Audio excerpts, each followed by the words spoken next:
Et si l'une des maladies les plus courantes de la vie moderne n'était pas seulement alimentée par ce que les gens mangent, mais par ce qu'on leur a appris à considérer comme normal? Et si les dommages silencieux qui s'accumulent à l'intérieur de millions de corps n'étaient pas du tout inévitables? Le foie gras est aujourd'hui si courant que de nombreuses personnes vivent avec pendant des années sans douleur, sans avertissement et sans réaliser que les aliments même posés chaque jour sur les tables modernes peuvent submerger l'un des organes les plus vitaux du corps. Pourtant, l'Écriture a toujours parlé avec une autorité tranquille de la nourriture, de la retenue et de la sagesse de l'ordre divin. Bien-aimé, je souhaite que tu prospères à tous égards et sois en bonne santé, comme prospère l'état de ton âme. 3 Jean 1-2. Et pourtant, la question demeure. Si Dieu a conçu le corps avec intelligence, pourquoi tant de personnes sont-elles épuisées, enflammées et métaboliquement surchargées, tout en mangeant ce que le monde moderne appelle pratique? Pourquoi les huiles transformées, les sucres, l'excès de céréales raffinées et le grignotage constant dominent-ils la vie quotidienne? Alors que les aliments simples tissés à travers l'écriture sont rejetés comme primitifs ou symboliques. Ce soir, nous allons découvrir 7 aliments bibliques qui contrastent directement avec le régime moderne, actuellement lié au foie gras, au stress métabolique et à l'inflammation chronique.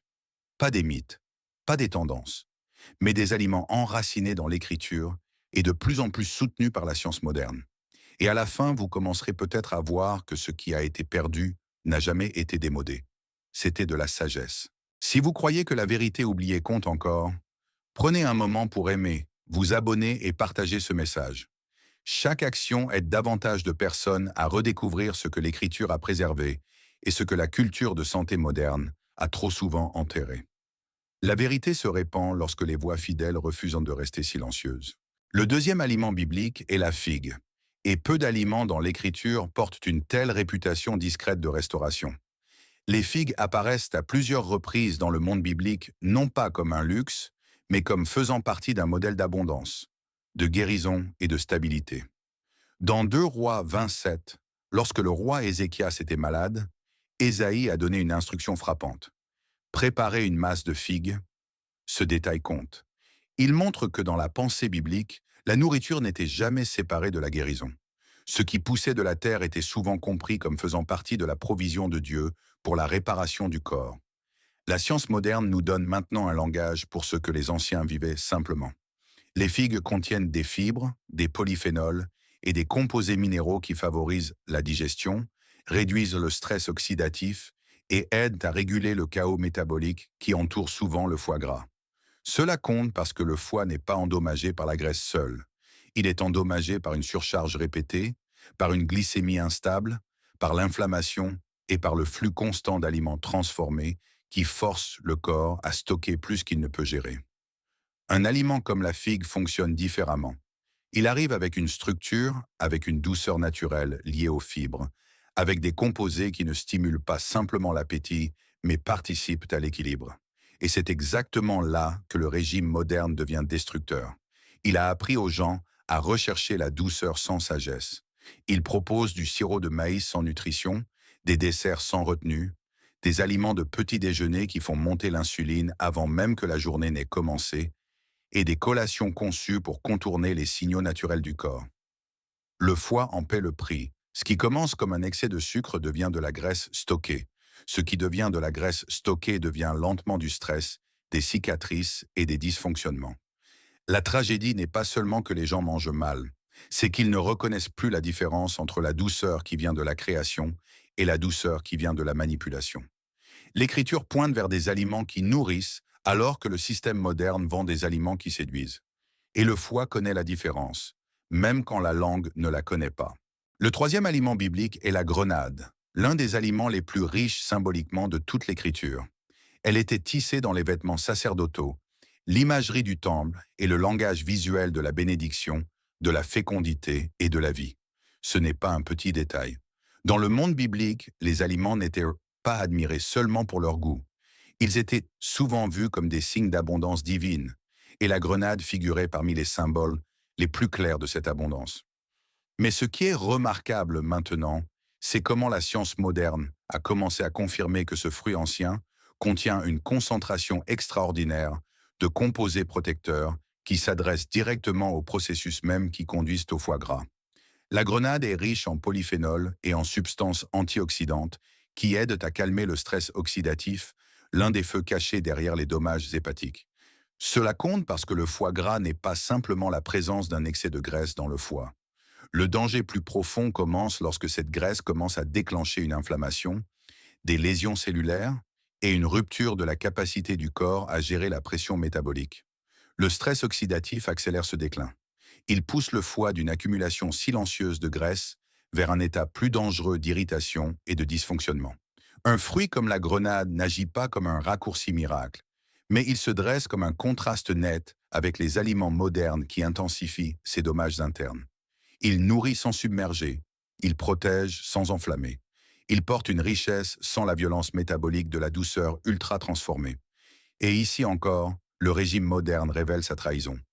On a appris aux gens à consommer des produits aromatisés aux fruits au lieu de fruits, des boissons colorées au lieu d'aliments vivants et des collations riches en sucre commercialisées avec des mots comme naturel, sain ou énergisant.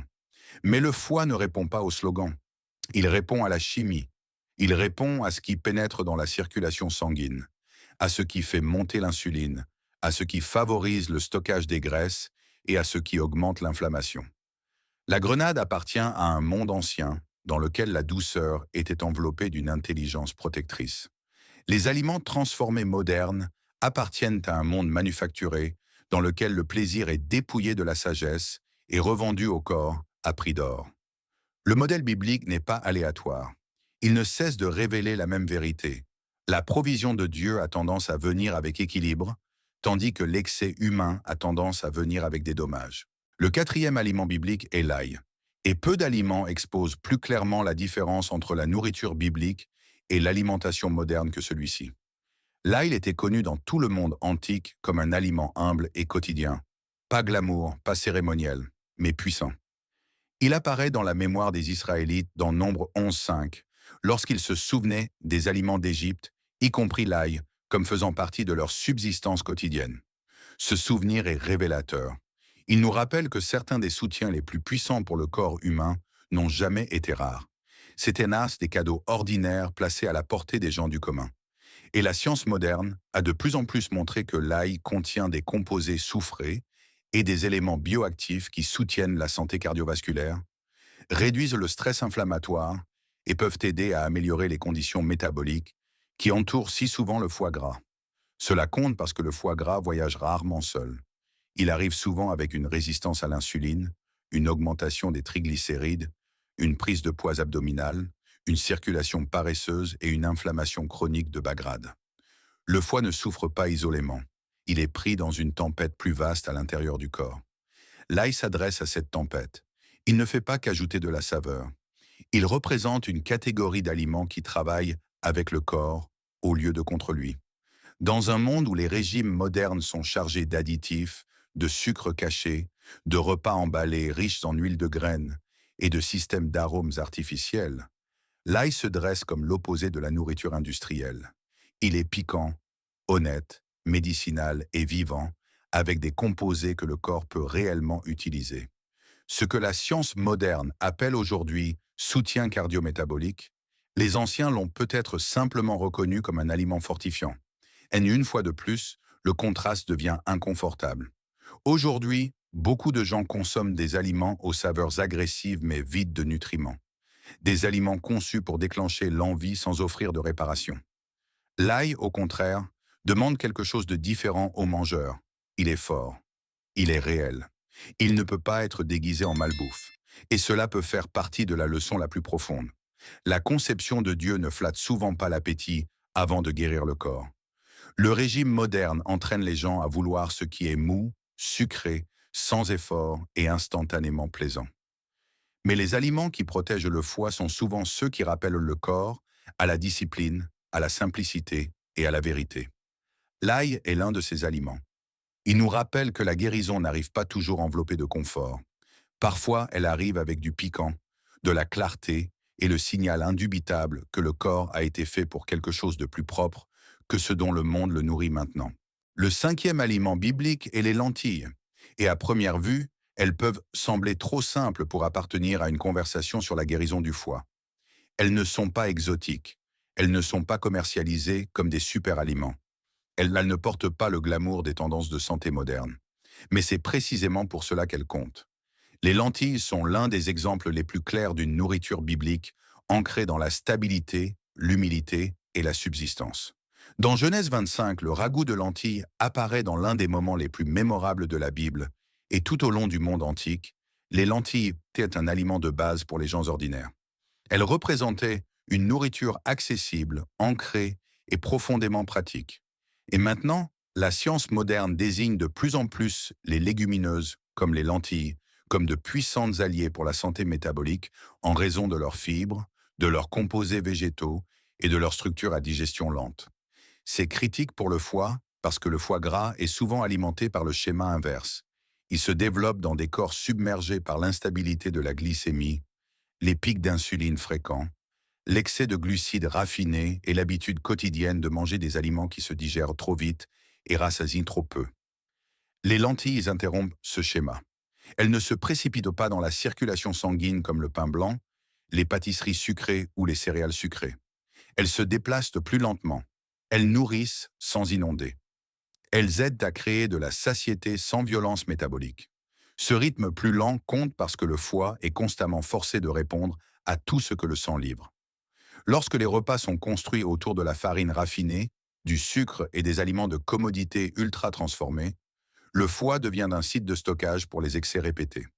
Mais quand la nourriture arrive avec des fibres, des minéraux et une résistance naturelle à la surconsommation, la charge métabolique commence à changer. Et cela révèle une vérité spirituelle plus profonde que la culture moderne a presque complètement rejetée. La table biblique était souvent simple, et la simplicité n'était pas une faiblesse. C'était une protection. Les lentilles représentent une façon de manger qui ne vénère pas la stimulation. Elles ne sont pas conçues pour exciter l'appétit au-delà du raisonnable. Elles sont conçues pour soutenir la vie. Par contraste, le régime moderne prospère grâce à des aliments peu coûteux à fabriquer, faciles à surconsommer et presque impossibles pour le corps à interpréter comme suffisants. Alors les gens continuent de manger, continuent de faire monter l'insuline, continuent de charger le foie et se demandent pourquoi l'épuisement et l'inflammation sont devenus normaux. Les lentilles se dressent comme un reproche silencieux à ce système. Elles nous rappellent que le corps guérit souvent, non pas par l'excès, mais par le retour vers des aliments qui sont simples, entiers, honnêtes et cléments pour les organes qui nous maintiennent en vie. Le sixième aliment biblique est les herbes amères. Et c'est peut-être la catégorie la plus négligée de toutes, parce que les gens modernes ont été entraînés à rejeter l'amertume presque instinctivement. Dans Exode 12:8, les herbes amères apparaissent comme faisant partie du repas de la Pâque. Non pas comme décoration, mais comme quelque chose de significatif, de délibéré et d'inséparable du souvenir. Dans le monde biblique, les saveurs amères n'étaient pas traitées comme des ennemis. Elles avaient une place. Elles éveillaient les sens, relevaient le repas et reflétaient une vérité plus profonde selon laquelle tout ce qui est bénéfique pour le corps n'arrive pas sous forme de plaisir. Cette leçon est presque perdue aujourd'hui. Les régimes modernes sont conçus pour éliminer l'amertume, adoucir chaque angle et inonder le palais de douceur, de sel et de satisfaction artificielle. Mais le corps n'a pas été conçu pour prospérer dans un confort constant. Cela compte plus que la plupart des gens ne le réalisent, car les composés végétaux amers ont longtemps été associés à la stimulation digestive, au flux biliaire et aux processus naturels par lesquels le corps décompose les graisses et gère les déchets métaboliques. Et le foie dépend fortement de ce rythme. Ce n'est pas seulement un organe de stockage, c'est un organe de transformation, un organe de nettoyage, un régulateur de ce qui entre, de ce qui est transformé et de ce qui doit être évacué. Lorsque les régimes sont dominés par les aliments frits, les glucides raffinés, les boissons sucrées et les collations chimiquement conçues, le système digestif devient paresseux, le foie devient surchargé et le corps commence à perdre la coordination interne précise qu'il a été conçu pour maintenir. Les herbes amères renvoient à cette coordination perdue. Elles représentent une catégorie d'aliments qui activent plutôt que d'engourdir, assistent plutôt que de surcharger, et restaurent un goût que la culture moderne a appris aux gens à craindre. Et c'est peut-être pourquoi cette catégorie d'aliments porte une telle force spirituelle. L'amertume dans l'écriture est souvent liée à la mémoire, à l'humilité et à la vérité. Elle rappelle aux gens que la délivrance est précieuse, parce que la servitude était réelle. De la même manière, les aliments amers rappellent au corps que la guérison n'est pas toujours douce au début. Les régimes modernes ont formé des millions de personnes à désirer ce qui les endommage et à éviter ce qui pourrait les restaurer. Ils ont appris à l'appétit à appeler la stimulation un bien et la sagesse un désagrément. Mais le foie ne guérit pas par l'indulgence. Il guérit par le soutien, par l'ordre, par des aliments qui coopèrent avec la conception au lieu de l'attaquer. Les herbes amères se dressent comme un témoin silencieux que le modèle de Dieu n'a jamais été construit autour d'une gratification constante. Il a été construit autour de la vie. Et la vie exige souvent qu'une personne embrasse ce que le palais moderne a oublié comment recevoir. Le septième aliment biblique est le miel. Et aucun aliment biblique ne capture mieux la tension entre la provision de Dieu et la distorsion moderne. L'Écriture parle du miel comme d'un don, d'un signe d'abondance, même d'un symbole de la bonté de la terre elle-même. Maintes et maintes fois, la Bible décrit la promesse par l'expression « un pays où coule le lait et le miel ».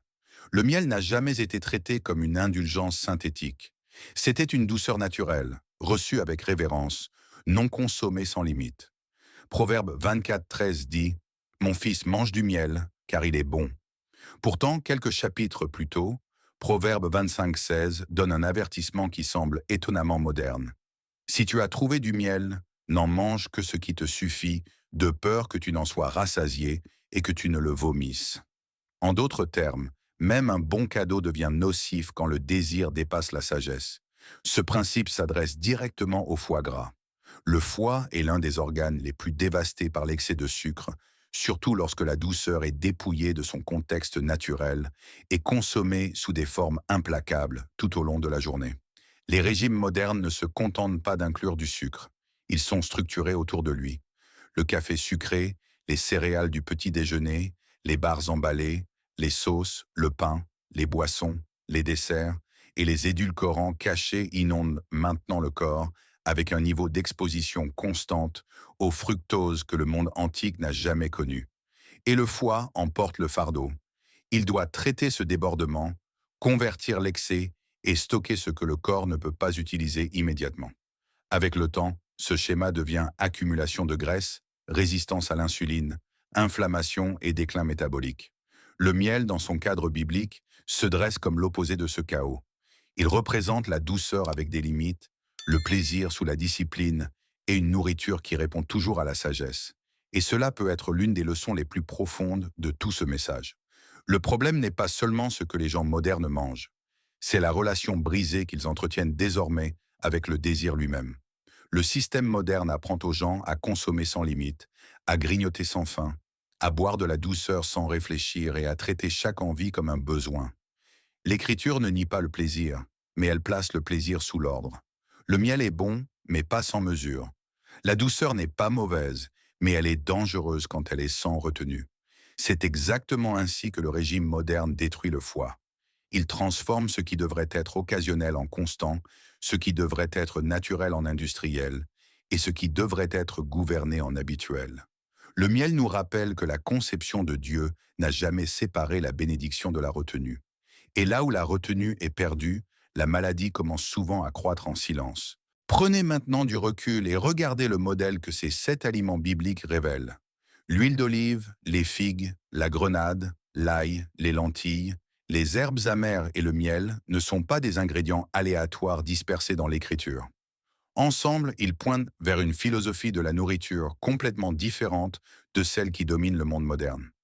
Ils reflètent une façon de manger enracinée dans la plénitude, la retenue, la simplicité et la coopération avec la conception du corps. Ils n'inondent pas la circulation sanguine avec le chaos. Ils ne dépendent pas de l'ingénierie chimique. Ils n'entraînent pas l'appétit à vivre dans un état de stimulation constante. Et c'est exactement pourquoi ils comptent dans un monde où le foie gras est devenu l'un des signes les plus clairs que l'alimentation moderne n'est plus alignée sur la biologie humaine. Parce que le foie gras n'est pas seulement un problème de foie.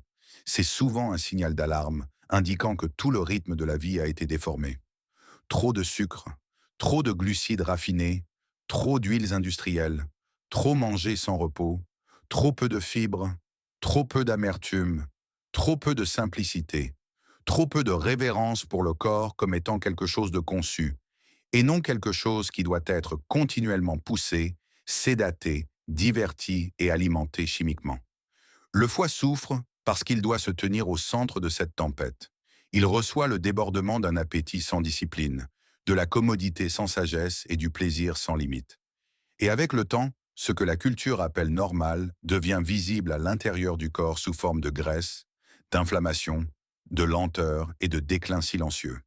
Mais l'écriture pointe dans une autre direction, pas vers l'obsession, pas vers la vanité, pas vers les régimes extrêmes, vers l'ordre, vers le discernement, vers la compréhension que ce qui entre dans le corps importe spirituellement parce que le corps lui-même a un sens. Quand le peuple de Dieu a oublié sa conception, le désordre a suivi. Et d'une manière plus discrète mais toujours sérieuse, le même principe apparaît dans la santé. Quand les gens abandonnent la sagesse créée pour une abondance artificielle, le corps commence à témoigner contre la culture. C'est pourquoi retrouver la santé du foie ne consiste pas seulement à retirer les aliments nocifs. Il s'agit aussi de retrouver un modèle alimentaire biblique, plus lent, plus propre, plus honnête, plus mesuré et plus reconnaissant. Le régime moderne détruit par l'excès, la sagesse biblique restaure par l'alignement. Alors que doit faire une personne avec cette vérité maintenant? Premièrement, rejeter le mensonge selon lequel le déclin silencieux est normal. Rejeter l'idée que la fatigue, la lourdeur après les repas, la prise de poids abdominale, le brouillard mental et le dysfonctionnement métabolique rampant sont simplement le prix de la vie moderne. Ils sont peut-être courants, mais courant n'est pas synonyme de créer. Le corps n'a pas été conçu pour un assaut sans fin de sucre, d'aliments ultra transformés, d'huiles industrielles et d'alimentation constante. Et le foie, bien que discret, est souvent l'un des premiers organes à révéler que quelque chose est profondément déréglé. Ignorer cet avertissement est dangereux, mais l'écouter peut être le début de la restauration. Et la restauration commence souvent plus simplement qu'on ne l'espère. Elle commence par se détourner des aliments qui surchargent le corps et par revenir vers les aliments qui coopèrent avec lui. Elle commence par moins d'envie industrielle et plus de nourriture créée, plus de simplicité, plus de retenue, plus de sagesse, plus de révérence. Les 7 aliments bibliques dans ce message ne sont pas des remèdes magiques, et l'Écriture n'enseigne jamais aux gens à adorer la nourriture. Mais il pointe vers un modèle, et les modèles comptent. L'huile d'olive au lieu de l'excès inflammatoire, les figues et la grenade au lieu de la douceur synthétique, l'ail, les lentilles et les herbes amères au lieu de la commodité vide. Le miel non pas comme une licence à l'indulgence, mais comme une leçon de mesure. Le but n'est pas la perfection, le but est l'alignement. Parce qu'en fin de compte, ce message est plus grand que le foie. Il s'agit de savoir si les gens modernes croient encore que la conception de Dieu est plus sage que les systèmes qui façonnent maintenant la vie quotidienne.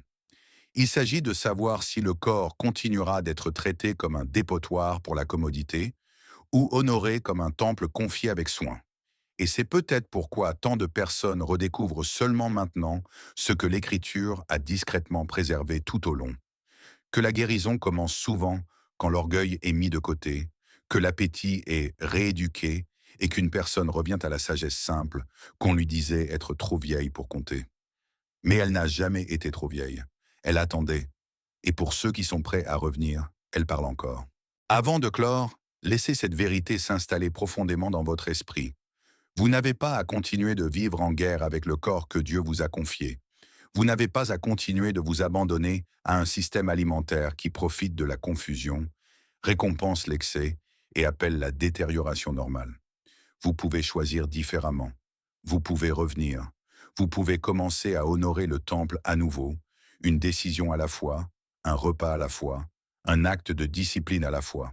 Et comme toujours, si vous avez des symptômes, une maladie du foie diagnostiquée ou des problèmes métaboliques persistants, consultez un professionnel de la santé qualifié alors que vous effectuez des changements. La sagesse n'est pas téméraire.